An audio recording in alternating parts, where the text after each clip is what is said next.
Apreciados amigos, me alegra muchísimo poderlos saludar hoy como de costumbre aquí en nuestro programa Un Café en el Congreso con un súper invitado especial. Se trata del senador nariñense Carlos Alberto Benavides. Él es presidente del Polo Democrático y vicepresidente de la Comisión Primera del Senado. Mi querido senador, qué alegría tenerlo con nosotros. Bienvenido a Un Café en el Congreso y gracias por el café que nos ha traído. Muchísimas gracias. Pues justamente vengo de una tierra de cafés especiales, de cafés que están aromatizados con tierras volcánicas, con frutales de Huesaco, de Tangua, del Guayco, del río Guaitara, cafés muy buenos. Entonces espero que les guste. Hombre, claro que sí. Y casi que no logramos esa entrevista después de varios agendamientos. Por fin tenemos al senador Benavides aquí. Nariño, ¿cómo aparece el senador Benavides en la vida política? ¿De dónde aparece ese gen político? Yo tengo una trayectoria de luchador social. Empecé con el movimiento estudiantil en defensa de la educación pública. Después he trabajado con el movimiento campesino durante más de 20 años en procesos de organización, de desarrollo rural, y he estado también muy cercano a todo el proceso de unidad de la izquierda del progresismo, primero en el Polo Democrático Alternativo, donde fui su último presidente, y desde allí la posibilidad que logramos de unificarnos hoy en el pacto histórico. Bueno, Nariño es una tierra además muy linda. Yo quiero mucho el tema de Nariño. ¿Sabes por qué? Porque Nariño tiene muy parecido a Boyacá. La topografía de Nariño es muy parecida a la Boyacá y yo soy de Boyacá, además soy de Sogamoso, y cuando voy a Nariño y voy a Boyacá encuentro un paralelo, digamos, en ese ambiente verde, en esas cordilleras verdes. Y bueno, uno se enamora porque Nariño es un departamento agrícola también. Sí, nosotros tenemos una serie de virtudes. En primer lugar, somos un departamento que une el sistema de vida del Pacífico, los Andes y la Amazonía. Eso es una cosa muy importante y tenemos una frontera con el Ecuador justamente en el Pacífico, en el río Mataje, una frontera andina y una frontera amazónica. En segundo lugar, nosotros somos un mundo desde allí de pescadoras, de pescadores, de gente que en los ríos del litoral pacífico tiene unas formas de vida muy interesantes alrededor justamente de comunidades negras, de dinámicas indígenas. Y la cordillera, como tú dices, es muy parecida al mundo de Boyacá. Nosotros, como lo dice un poeta nuestro, somos un lugar del verde de todos los colores, un tapiz en donde en las diversas temporadas se va pintando de verde, de amarillo, un mundo que le decimos nosotros de quinchas, que son las que separan ese tapiz, uno de los lugares más biodiversos también, porque tenemos 9 volcanes y esos 9 volcanes van de casi desde los 5.000 metros hasta las orillas del mar, y en nuestra región nacen ríos muy importantes, como el río Patía que va al Pacífico, pero también ríos que van hacia la cuenca de la Amazonía. Esa conexión hace, obviamente, que Nariño sea una tierra con muchas virtudes, pero también de gente muy trabajadora, de gente culturalmente muy rica. Nuestros carnavales, si tú vas a un carnaval, un desfile del 6 de enero, te vas a encontrar carrozas gigantes justamente pintando y bailando esa riqueza y esa diversidad que tenemos.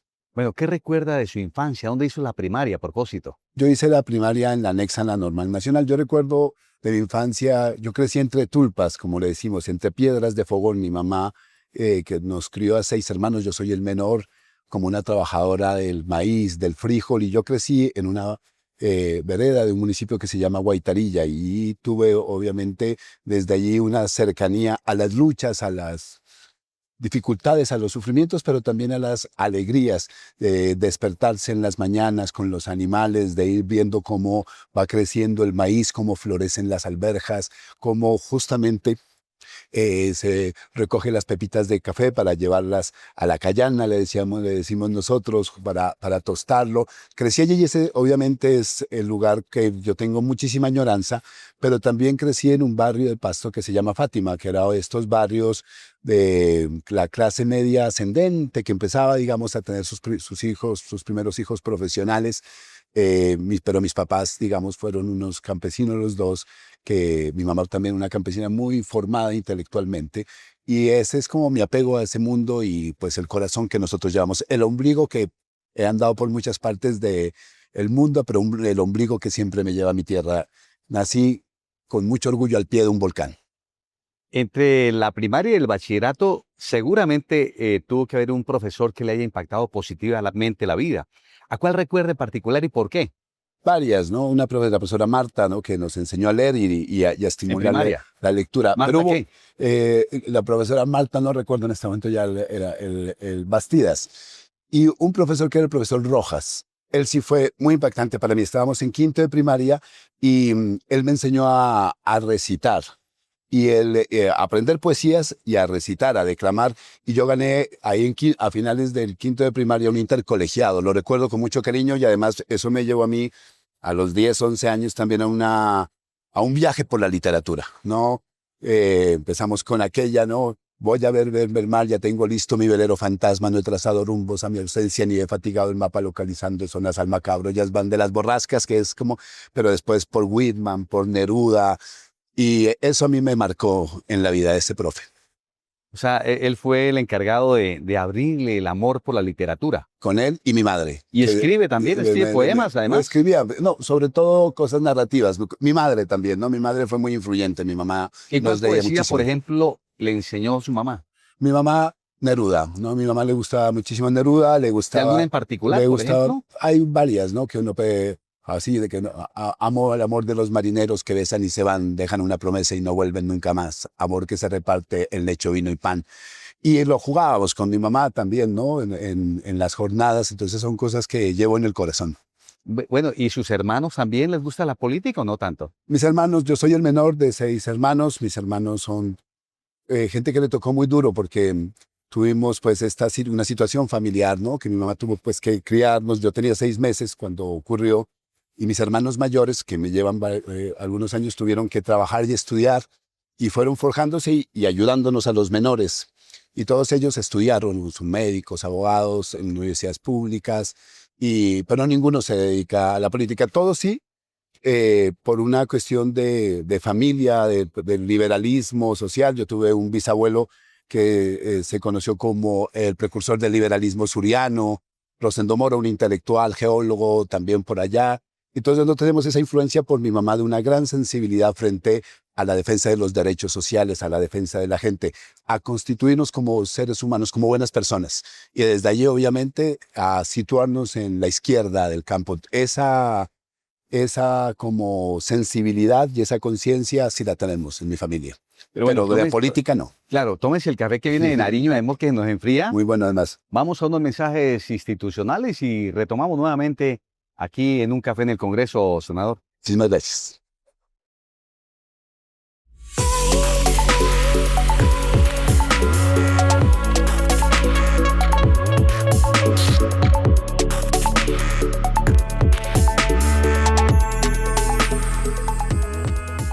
Retomamos un café en el Congreso con nuestro invitado especial, el senador Carlos Alberto Benavides Mora, nariñense, más exactamente de Pasto, Nariño, que nos acompaña. Y como él le dice, soy orgulloso de haber nacido al lado de un volcán.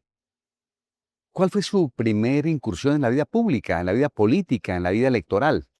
La vida electoral es relativamente reciente, pero en la vida pública política, en el movimiento estudiantil de secundaria, yo estudié el bachillerato en el Liceo de la Universidad de Nariño y pues siempre ha habido una tentativa a reducir los derechos a la educación y desde allí empecé a tener, digamos, una marca después en la universidad también.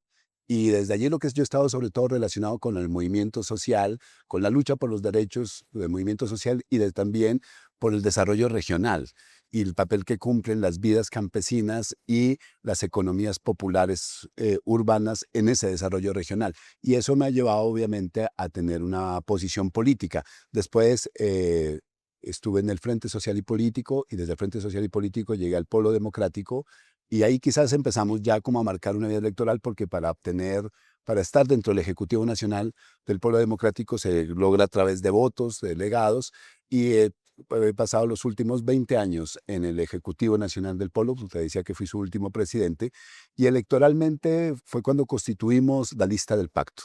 Y ahí, digamos, marcamos desde ahí en el 2018 y después en el 2021 generamos nuestra participación en esos términos. Pero mi vida ha sido sobre todo la relación entre movimiento social, el derecho a la ciudad, la vida campesina y también la vida investigativa y académica, articulando esos dos mundos. Y bueno, ¿y soltero o casado? Yo tengo una compañera, tengo 2 hijos. Bueno, y también a los hijos les gusta repartir volantes en la campaña. Mi hijo mayor a veces me acompaña, ¿no? Mi hijo menor está pensando en lo que debe pensar, en jugar, pero mi hijo mayor a veces pregunta, obviamente ya está iniciando su juventud, y pregunta y me acompaña, y es una persona que es muy sensible. Por ejemplo, es la que me cuenta las noticias internacionales, ¿no? Es el que me dice, mira, papá, si viste lo que está pasando en Irán nuevamente, se rompió el proceso de paz, ¿qué va a pasar? Mira, Está muy actualizado le además. encantan las noticias, Ok. está muy enterado. O sea, siguiendo el camino del papá, más o menos. Dice que quisiera más ser como historiador, como más la vida profesional nuestra que quizás la vida política. Veremos ya los derroteros de este país. ¿Y por qué termina estudiando sociología? Porque usted es doctor en sociología, En en antropología, antropología. por una sensibilidad también que tiene que ver con esta relación que te contaba. En primer lugar, como una relación con el mundo natural. Yo tuve, por donde crecí, por ese contraste entre una vereda y un barrio de Pasto, y que me llevaba a viajar, a conocer. Y en segundo lugar, porque en la dinámica del movimiento estudiantil también yo fui creciendo en una idea que había que generar y valorar la riqueza nuestra en términos culturales, en términos de la forma como habitamos el territorio, en la forma como trabajamos diversos oficios en este país y en la forma como nos organizamos. Esa relación de territorio, cultura, producción, dinámicas de organización social fueron las que me fueron llevando por la antropología y el desarrollo regional, las regiones. Yo me considero como el senador de las regiones. Entonces hice una tesis doctoral, el libro sale en estos días, desde el externado, que justamente comparan las configuraciones regionales del Magdalena Medio con el suroccidente. Y es entendiendo esas formas de vida, pero también la necesidad de construir a partir de ahí una noción de nación profunda. Es la que me llevó a la antropología y la que me llevó a la política. ¿Y qué encuentra de diferente, digamos, en el estudio de esas dos regiones en su tesis doctoral? Hay 2 cosas. Nosotros somos, como tú dices, un mundo campesino, minifundista, un mundo de pisos térmicos diversos. El Magdalena Medio es un mundo de pescadores, de mineros, un mundo que nace con las ciénagas, con el río, y hay un contraste allí también, un mundo en donde el tipo de poblamiento se fue dando de distintas formas de colonización. En cambio, nuestro mundo tiene un poblamiento que históricamente ha tenido como una dinámica desde hace muchos siglos. También en el Magdalena Medio, ahí empieza la cultura zenú, que es muy importante, y los canales de la cultura zenú. Entonces, hay un contraste entre ese lugar caliente, de bosques secos, con este lugar de varios pisos térmicos que es el mundo andino. Y un puente que una a esas regiones, ¿cuál sería, por El ejemplo? río. El río Magdalena nace en el suroccidente, nace en el páramo y va recorriendo Colombia, no va danzando con estas regiones nuestras, pero también obviamente la cordillera. La cordillera central inicia su recorrido allí en Pasto, en el Galeras, y termina en la serranía de San Lucas, en el sur de Bolívar. Bueno, la gente de Nariño también es gente minera. Sí, claro, en el litoral, ¿no? En barbacoas, de gente de minera y además de oficios de filigrana. Nosotros somos de los mayores productores de oro hoy y es parte, pues, justamente de nuestras riquezas. Ahí en el litoral, en la región de Sanquianga, hay una minería artesanal muy importante en Nariño. ¿Cómo hacer para que todos estos mineros artesanales, pues, digamos, sean respaldados y apoyados por el Estado para la formalización minera, por Ha ejemplo? sido una de nuestras propuestas. Justamente yo fui coordinador ponente del plan de desarrollo y uno de los artículos que nosotros redactamos fue Ecominerales, la necesidad de contar con una empresa pública que permita la comercialización y la formalización minera, ¿no? Y la segunda que hemos estado trabajando mucho fue en la ley minera y la necesidad de iniciar procesos de formalización a través de distritos mineros que cuenten justamente con los procesos de organización, ¿no? De los consejos comunitarios, de las asociaciones de pequeños mineros, generar ese reconocimiento y otro muy importante, la posibilidad también de que cuenten con apoyos de formalización de crédito, de bancarización, digamos, de todo ese desarrollo. Porque ¿qué ocurre hoy? Hay una ilegalidad, digamos, una no formalización y muchas de esas rentas terminan perdidas. Es muy importante y por eso son lastimosamente también regiones atravesadas por violencias. ¿no? De todo tipo. Entonces, para sacarlas de allí tenemos que generar un proceso de comercialización, de formalización, pero también de flujo de ese valor capital que permita enriquecer esas regiones, de donde viene justamente, pero también permita que departamentos, por ejemplo, como mi departamento, 7 toneladas de oro, realmente contribuyan a un desarrollo regional. Eso es uno de los esfuerzos que hemos hecho. Lastimosamente, no se aprobó Ecominerales en el Congreso y tampoco la reforma de la ley minera, pero nosotros vamos a insistir. Bueno, tómese el café, porque nos va a enfriar. Vamos a unos mensajes institucionales y retomamos aquí nuevamente con nuestro invitado especial en un café en el Congreso.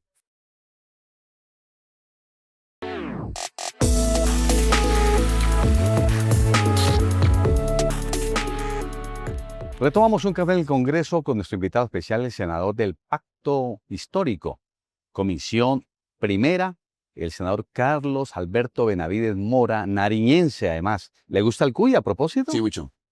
Sí, nosotros...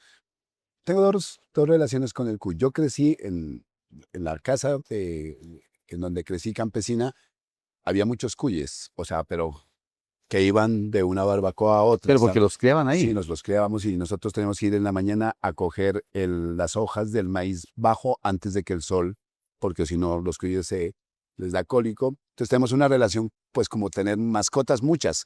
Entonces en la infancia no éramos ni muy amigos de comer cuyes, por eso, porque tenemos Eran más una mascotas. relación, claro, los queremos muchísimo. Y pues fuimos creciendo con ello, pero después, sí, a mí me gusta mucho ahora compartir, ¿no? Una de las cosas chéveres de la comida del cuy es que es una mesa en donde compartes, en donde ríes, en donde nosotros pues somos del cuento pastuso, ¿no? Y de mucho encuentro, y el cuy se dispone para eso, la desprezada del cuy se dispone para eso también, junto con otras, el hornado, el frito, que son parte como de nuestra culinaria deliciosa.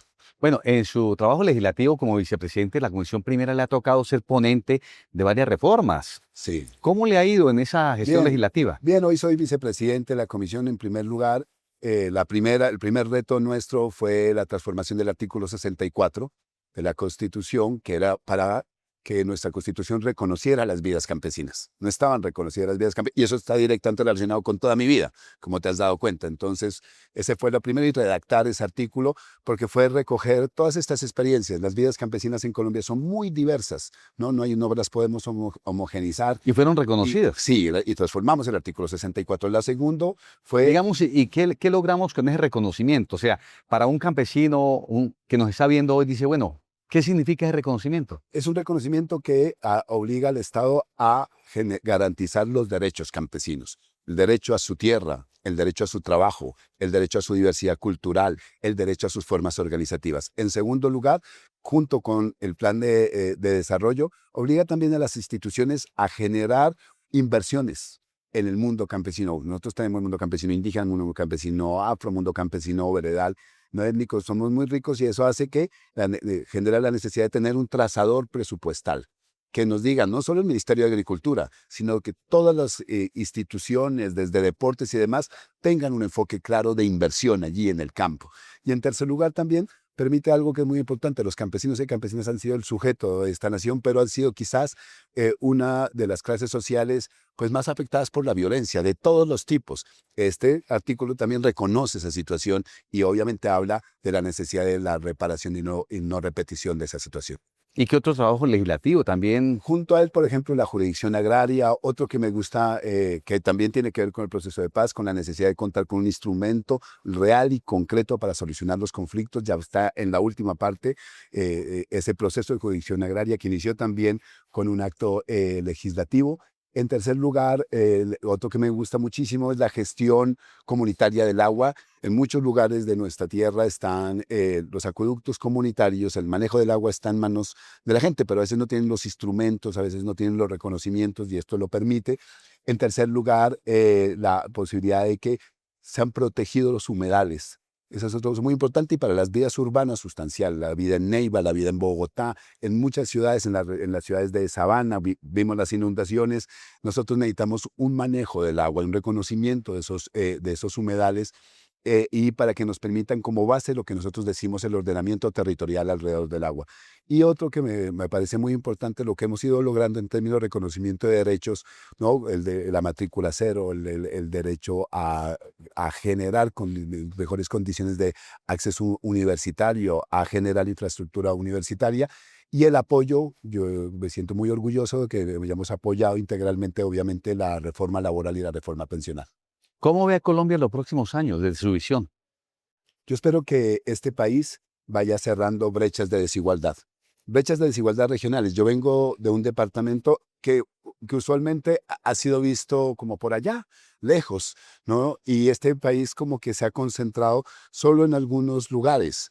Y esos lugares obviamente van cargándose de inversión y demás, y tenemos regiones relegadas. Lo primero, yo me imagino un país en donde justamente las conectividades viales, las conectividades de comunicación estén muy activas, que conecten distintos lugares, desde el tren, las carreteras terciarias, las carreteras secundarias. Ese es nuestro mayor déficit. Tenemos 4G y está muy bien, pero nuestro mayor déficit hoy son en carreteras terciarias y carreteras secundarias, las que conectan las vidas campesinas, las ciudades y las regiones. Me imagino un país así, me imagino un país también en donde tengamos una economía productiva, en donde realmente, por ejemplo, en Nariño, los cafés. Nosotros tenemos cafés especiales y necesitamos irlos transformando, no solo vender el pergamino en pepa, ¿no? Sino poder llegar hasta aquí, con el sabor, con el olor que tienen, pero también tenemos trigo, pero también tenemos maíz, pero también tenemos caña de azúcar, panela, transformar. Eso, importamos alcohol medicinal, cuando nosotros podríamos tener ese tipo de posibilidad económica. Soy en un país también en donde el agua sea como sentida como sustancia, como elemento, como bien común. El agua va a ser quizás la garantía de nuestra pervivencia. Sueño con un país también en donde nadie que haya nacido, no importa dónde haya nacido, donde si nació en Quibdó, nació en mi tierra, en Nariño, nació aquí en Bogotá por su condición de clase, de etnia, de situación social, nadie se ha discriminado y tenga acceso a los derechos vitales, educación, vivienda, salud, trabajo. Y sueño con un país en donde realmente nunca más, jamás, alguien sea perseguido, asesinado, encarcelado por su posición política.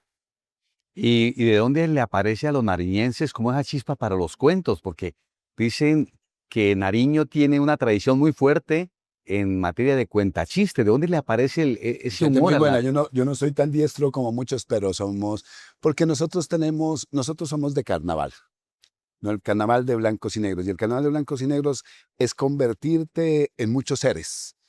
Y al convertirte en muchos seres y bailar y danzar y cantar, eso hace que te rías de la vida, que hagas de la vida una forma de relación en donde la broma, en donde la suspicacia es muy importante, junto con la amabilidad. Nosotros, por ejemplo, decimos el 5, que es el Día de los Negros, utilizamos un comercio, venga, una pintica y somos suavecito, pero después empezamos a hacer bromas alrededor de esa pintica y a burlarnos un poco de nuestras mismas situaciones, de nuestra misma amabilidad, ¿no? Y como a darle la vuelta a las cosas.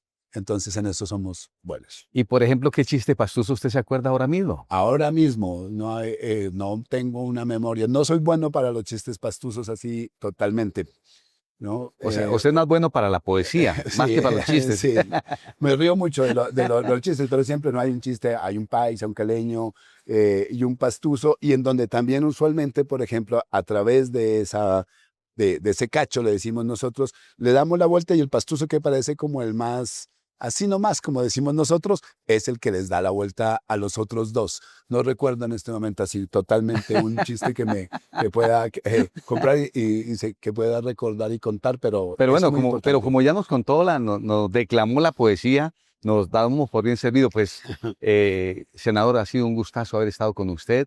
Esperamos que nos vuelva a acompañar en otro programa para que sigamos hablando de la riqueza del país, de ese país que todos soñamos, un país donde todos seamos uno, donde las diferencias no nos puedan separar, sino que nos complementen, donde el amor sea, digamos, el eje transversal de esa sociedad. Sí, yo pienso que hacia allá debemos dirigirnos, por eso, no, por eso para nosotros es muy importante que todos y todas nos la juguemos por Colombia. Ha llegado ese momento, juguémonosla por Colombia, juguémonosla por la vida, juguémosla por el amor. Hacia allá vamos. Claro que sí. Pues bien, queridos amigos, de esta manera hemos llegado al final de nuestro programa Un Café en el Congreso. Los esperamos Dios mediante la próxima semana a esta misma hora y por este mismo canal. Un abrazo grande. Dios les bendiga. Don't be sad, don't you cry, just let go of your pain. And when you fall asleep, no tomorrow's a new day.